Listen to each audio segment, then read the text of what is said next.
More Special Forces ground units run into trouble.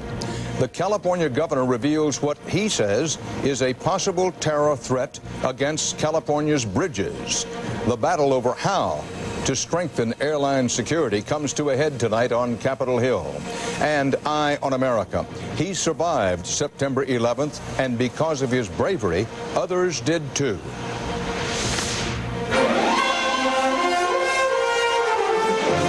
This is the CBS Evening News with Dan Rather reporting from CBS News headquarters in New York. Good evening. More bombs thundered down on Taliban troops in Afghanistan today, and U.S. officials emphasized again that this war against terrorism is only in its beginning stages. There's been a shifting in the military gears, with Taliban communications and infrastructure said to be in ruins. U.S. air power is now trying to clear the way for more action by ground forces. But as CBS News national security correspondent David Martin reports tonight, this is no easy task. As American jets continue to bomb the Taliban front lines, the U.S. is stepping up its preparations for a ground campaign by the Northern Alliance by trying to infiltrate more special forces into Afghanistan. But they are running into bad weather and, in one case, hostile fire. The ground fire was simply too heavy to unload the folks, and so they went back, and they'll try it again in a different landing area. The special forces go in by helicopter low and at night to work with Northern Alliance soldiers, doing everything from calling in airstrikes on Taliban targets to arranging airdrops of food and ammunition. Rumsfeld wants to triple or quadruple the small number already on the ground. We have a number of teams cocked and ready to go. It's just a matter of having the right kind of equipment to get them there, and the landing zones in places where it's possible to get in and get out. The U.S. is also airdropping food and ammunition to the anti-Taliban forces in other parts of Afghanistan as the war moves closer to the start of a ground campaign in which the foot soldiers will be Northern Alliance troops. The Taliban may get more foot soldiers of its own as Pakistani tribesmen cross into Afghanistan vowing to crush America. The Northern Alliance is outnumbered and outgunned, but American air power, which is attacking everything from tanks to caves, is the great equalizer. Some of the strikes have used cluster bombs, which break up into smaller bomblets to cover as wide an area as possible. They're being used on frontline Al-Qaeda and Taliban troops to try to kill them, is why we're using them, to be perfectly blunt. A ground campaign would almost certainly mean more casualties, perhaps to Americans. So the U.S. has begun moving medical hospitals and other medical units into the region. Dan? David Martin at the Pentagon. Afghan forces opposing the Taliban made no secret of their delight today as they watched U.S. aircraft batter their old enemies. Still, as CBS's Maureen Maher reports from near the front in northern Afghanistan, the loose, very loose alliance called the United Front is not yet ready to mount any major offensive. Targeting a deeply entrenched Taliban, American bombing intensified over northeast Afghanistan today. The raids began before dawn and ended only after bad weather obscured the front lines. Taliban forces have kept the United Front penned up in this corner of Afghanistan for years. Even if U.S. airstrikes can break this line, United Front commanders estimate as many as 20,000 Taliban troops are massed behind it. Still, if the Taliban is removed from here, it would open a key path to northern cities. Today's bombing, which could be heard and felt as far as 12 miles away, held a captive audience, from Russian guards on the neighboring Tajikistan border, probably glad to see someone else fighting in Afghanistan, to school children who cheered on the American effort. Thank you. Thank you.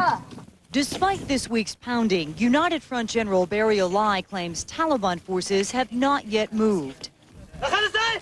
Reinforcements, tanks, and artillery are still needed, and the general says his men will move when conditions are better. United Front commanders say they may be within a week of advancing on Taliban territory. Any more American assaults like today's, and it may soon be seen if this time they can keep their promise. Maureen Maher, CBS News, Hoja Bahauddin, northern Afghanistan. Turkey, a member of the NATO alliance, today became the first Muslim country to commit troops to the war in Afghanistan. 90 Turkish commandos experienced in mountain warfare will join U.S. Special Forces training and advising anti-Taliban fighters. The government of Pakistan insisted again today its arsenal of nuclear weapons is well protected. But there is concern about certain Pakistani nuclear scientists, some of whom are sympathetic to Osama bin Laden and the Taliban. And bin Laden is doing his best to stir up such fundamentalist, radical, anti-Western passions, as CBS's Tom Fenton reports tonight. In a letter broadcast on an Arab network, Osama bin Laden urged Pakistani Muslims to rise up against the Christian crusade against Islam. The letter, signed and handwritten in Arabic, said Muslims in Afghanistan are being killed while the Pakistani government is standing beneath the Christian banner.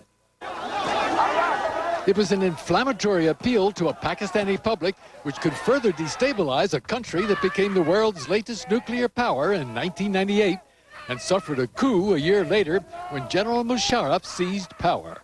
Pakistan is believed to have as many as 24 nuclear warheads that can be delivered by intermediate-range missiles. President Musharraf insists they are totally secure.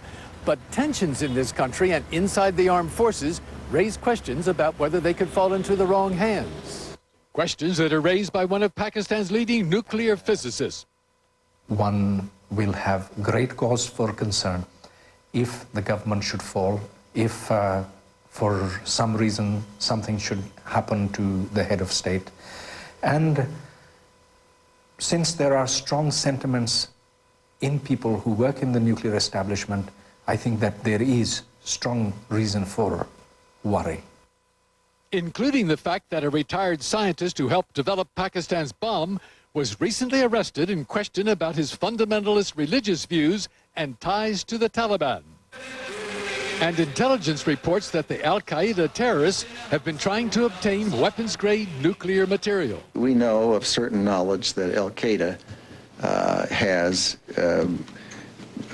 over the years, had an appetite for acquiring weapons of mass destruction of various types, including nuclear materials. The Taliban ambassador dismissed reports that they already possess small nuclear weapons. He told CBS News, "We don't have the talent to make a nuclear bomb." But the Taliban regime does have militant friends in Pakistan, a country where volunteers are already massing on the border to join the battle in Afghanistan. Tom Fenton, CBS News, Islamabad, Pakistan. In this country, the governor of California made a surprising announcement late today, one that took federal officials certainly by surprise. It was about possible terror attacks the governor says could come as soon as tomorrow. CBS's Jerry Bowen is in our CBS News Los Angeles bureau. Jerry, what's all this about? Dan, the alleged targets this time are not buildings, but bridges, perhaps 6 bridges along the West Coast, landmark bridges here in California. The Golden Gate and Bay Bridges in San Francisco, the Vincent Thomas Bridge at Los Angeles Harbor, and the picturesque Coronado Bridge in San Diego, named as potential targets by a number of sources, according to California Governor Gray Davis. We've received from several different sources threats that the law enforcement community in general believes are credible, that between November 2nd and November 7th at rush hour, there will be an effort to blow up one of those bridges. The California Highway Patrol said extra security will be put on each of the bridges, including National Guard troops. But a spokesman emphasized the bridges are safe and traffic will not be stopped. Security experts say it's not surprising that the bridges might be targeted by terrorists, not only because of the heavy commuter traffic that uses each of them, but because of the symbolism of a structure like the Golden Gate. It symbolizes America. I mean, the Golden Gate Bridge symbolizes engineering feat, symbolizes what Americans can accomplish, and it's a beautiful bridge. And that beauty, if it was destroyed, would affect America.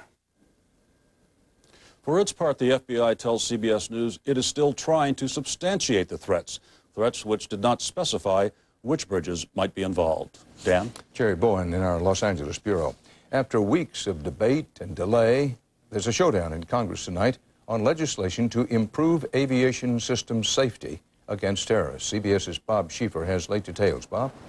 In a major victory for business lobbyists, the House tonight killed legislation which would turn the screening of airport baggage over to federal law enforcement agents. Instead, it will be handled by civilians supervised by federal government workers. Airline crews who wanted to federalize the screeners and the top White House lobbyist Nick Callio, who's against it, came to the Capitol looking for votes. House Republicans said their opposition was grounded in a reluctance to enlarge the federal government. Democrats saw another reason. It's because Tom DeLay and Dick Armey were trying to please, I guess, the special interests who did not want to lose these contracts. He meant the mostly foreign-owned companies that currently hold the multi-million-dollar contracts to screen airport baggage. They mounted a bare-knuckle lobbying campaign to keep law enforcement agents from doing the job. Before the vote, their head lobbyist said they might sue the government if they lost. If the federal government was going to nationalize their workforce, in essence, take away that business, that industry, there's certainly a lot of case support for them to receive compensation under our Constitution. Final debate was fiercely partisan, ironic because there'd been strong bipartisan support for numerous airport security measures until Republican leaders Armey and DeLay convinced the White House to oppose federalizing the screening. It may be weeks, if ever, before this legislation is signed into law, since it must be reconciled with legislation passed by the Senate, which is vastly different. Dan? Bob Schieffer reporting live from Capitol Hill. Next year on the CBS Evening News. She died of inhalation anthrax, but how did she become infected? The latest in the hunt for clues. We were finally going to buy my grandson a big boy bed. I was on chemo then, and I was exhausted. If you're a chemotherapy patient and feel tired, you may be anemic. Ask your doctor about Procrit to regain red blood cells. More red blood cells can mean more strength. Procrit is proven and safe. In studies, only diarrhea and edema occurred more often with Procrit than placebo. Procrit is for patients with non-myeloid cancers. He takes a lot of energy, but I never get tired of him. How many 1-liter bottles would you have to buy to equal the amount of water you get from one pure faucet mount? About 378. Pure faucet mount filters. Pure water made easy. You'll love Ziploc Easy Zipper. Just easy zipper it and you know it's closed. Ziploc Easy Zipper. Easy open, easy close. Easy zipper.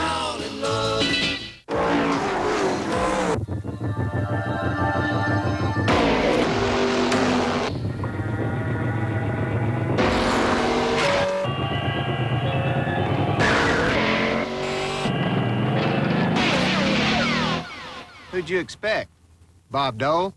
Follow Mark Martin and the Viagra racing team this season. Get to your doctor for a checkup and find out if a free sample of Viagra is right for you. And for more information right now, race over to Viagra.com. You'd try anything to get some relief from your nasal allergy symptoms. But before you change your life, make an easier change. Multi-symptom Flonase relieves all these nasal allergy symptoms: sneezing, itchy, runny nose, and congestion.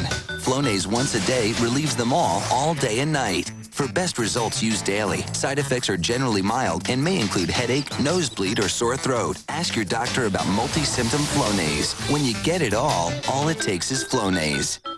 29, 30. 30. Now at Red Lobster, you can get 30 mouth-watering shrimp for just $9.99. Red Lobster, go overboard. You know, when a toilet bowl overflows over the floor, it's not a nice thing. You could have a lot of trouble with your septic if you don't maintain it. It could also back up on the lawn. It's cheaper to maintain your septic system. The bacteria and enzymes in Rid-X help prevent septic backups. Use Rid-X once a month.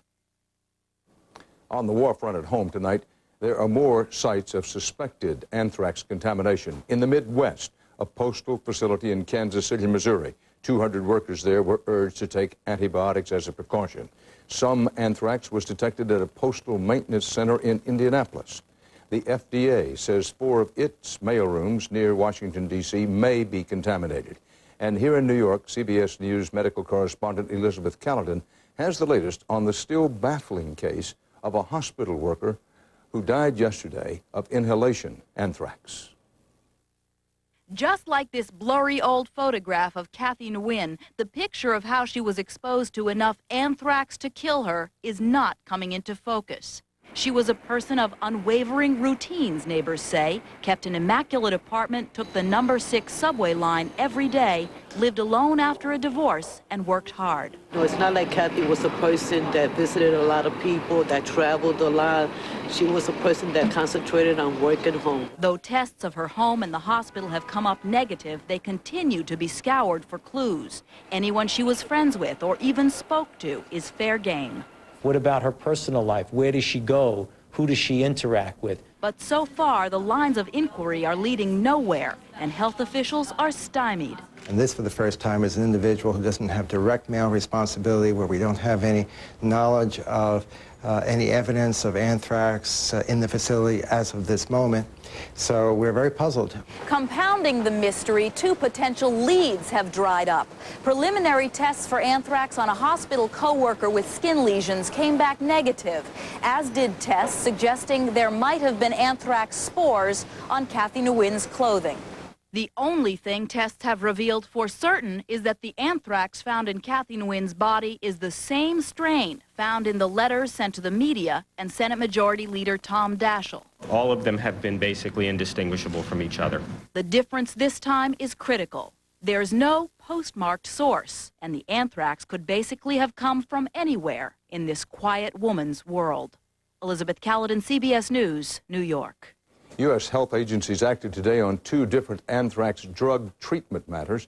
The FDA cracked down on foreign internet companies selling unauthorized Cipro to Americans. It said the drugs would be seized at the border. Also today, a warning to doctors: do not prescribe the antibiotic doxycycline to pregnant women for possible anthrax exposure. Doxycycline may harm the fetus. Next here on CBS, below the fuming pile in lower Manhattan, we take you to the crushed and crumbling world of smoke and rubble and death beneath Ground Zero. The areas. I'm every man. And every woman who ever suffered from frequent, persistent heartburn. If you've treated your heartburn and changed your diet, but it comes back 2 or more days a week, then you may know about the burning pain of acid reflux disease. But there's something about acid reflux that I didn't know. Over time, that acid churning up can wear away the lining of your esophagus. I didn't know. I didn't know. I didn't. But today, there's a purple pill called Nexium. It's from the makers of Prilosec.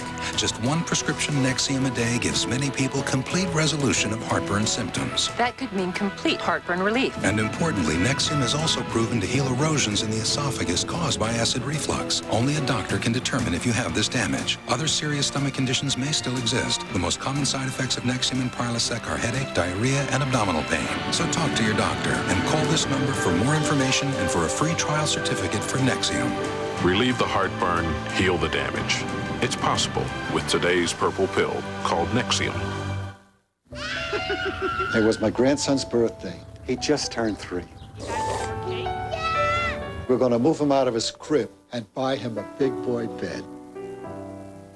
I was on chemo then, and I was exhausted. I said to the doctor, I need help. I'm on a mission. If you're a chemotherapy patient and feel tired and weak, you may be anemic. Ask your doctor about Procrit. Procrit is a natural way to regain red blood cells lost during chemotherapy. And more red blood cells can mean more strength. Oh, this is a great one. This is a good one. Procrit is proven and safe. In studies, only diarrhea and edema occurred more often with Procrit than placebo. Procrit is for patients with non-myeloid cancers. How do you like it up here now? Good. Call now and learn how Procrit can help you get back the strength you need. See? What'd I tell you? Your strength for living. He takes a lot of energy, but I never get tired of him.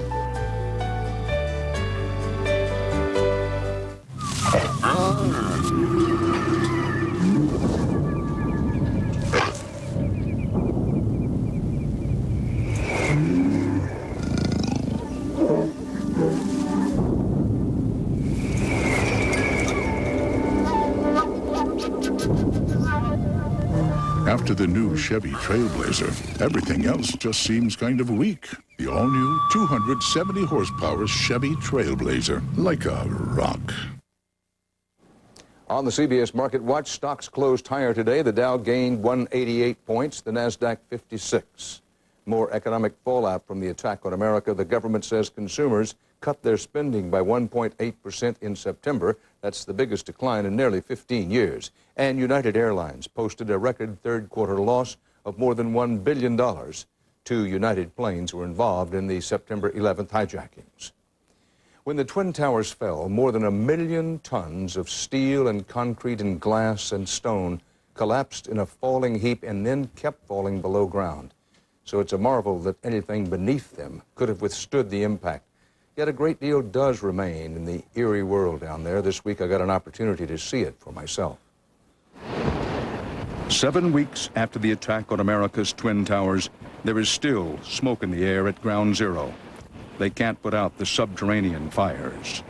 It will be several more months before all the debris here will be carted away. And then there'll be an even more daunting and dangerous and time-consuming cleanup job. Digging up and repairing what you can't see here. And smoke. The tunnels and garages and underground mall beneath Ground Zero. Be really careful here. A lot of these blocks are loose. Down below, there are cracks and fissures in the staircases and walls. Pretty regularly, and everybody. Here's a hell of a crack in this. Yeah. You could smell smoke.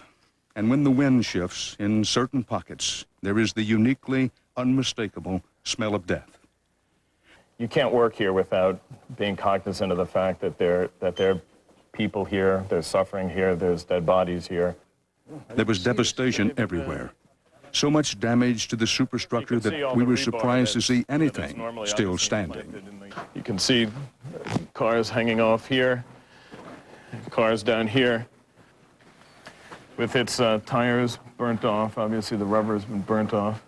Tens of thousands of people used to come to these underground tunnels every day, not just to work in the towers and park their cars, but also to visit a vast underground shopping mall. It was a city underneath the city. A very, very vibrant place. 15 to 25,000 people per building. Firefighters and other rescue workers still search round the clock at Ground Zero, looking for the bodies of the thousands of people who have died here. They don't want to leave anyone behind. New York City lost hundreds of firefighters at Ground Zero today. The Fire Academy graduated a new class of 246 rookies and for the first time awarded diplomas posthumously to 6 recruits who lost their lives at the World Trade Center. The diplomas were accepted by family members, including 6-year-old Brandon Anaya, who proudly wore the cap of his father, Calixto, a father who died a hero. Coming up next here on the CBS Evening News, Eye on America, a story you probably haven't heard before about the attack on the Pentagon and how some survived it thanks to him. This weekend, Enterprise Rent-A-Car announces special low rates from just $9.99 a day. Friday till Monday from just $9.99 a day. Pick Enterprise. We'll pick you up. 1-800-RENT-A-CAR. How precise can changing a hearing aid battery get? Oh, this precise. Introducing the Energizer Easy Change, the world's first hearing aid battery dispenser. Simply turn the dial, then slide the battery out to activate. The magnetic arm holds the battery securely for precise placement every time, no matter what hearing aid style or battery size you use. The Energizer Easy Change. It changes batteries precisely. C. Move. Beat. The future of vitamin C is here. Ester C, a patented non-acidic vitamin C that supports your immune system and the health of your eyes, joints, and cardiovascular system. Don't settle for less. Ester C, your body will know the difference. Want to see a bright idea from Crest? It's dual action whitening.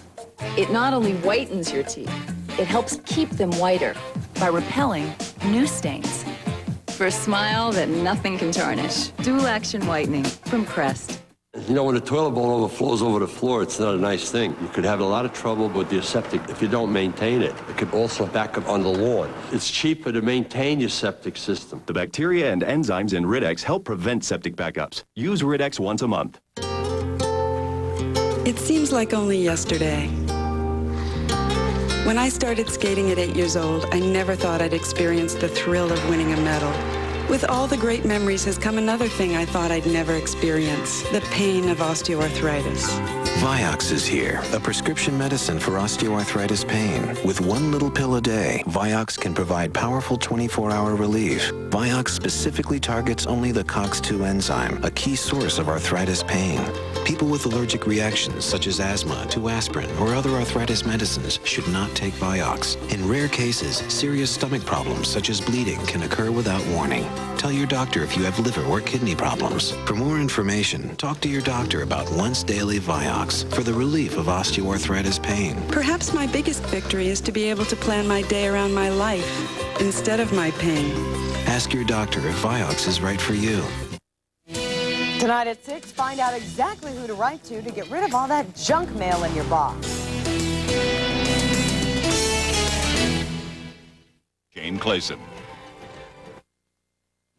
The latest official count puts the death toll in the attack on America at more than 4,685. That may go up.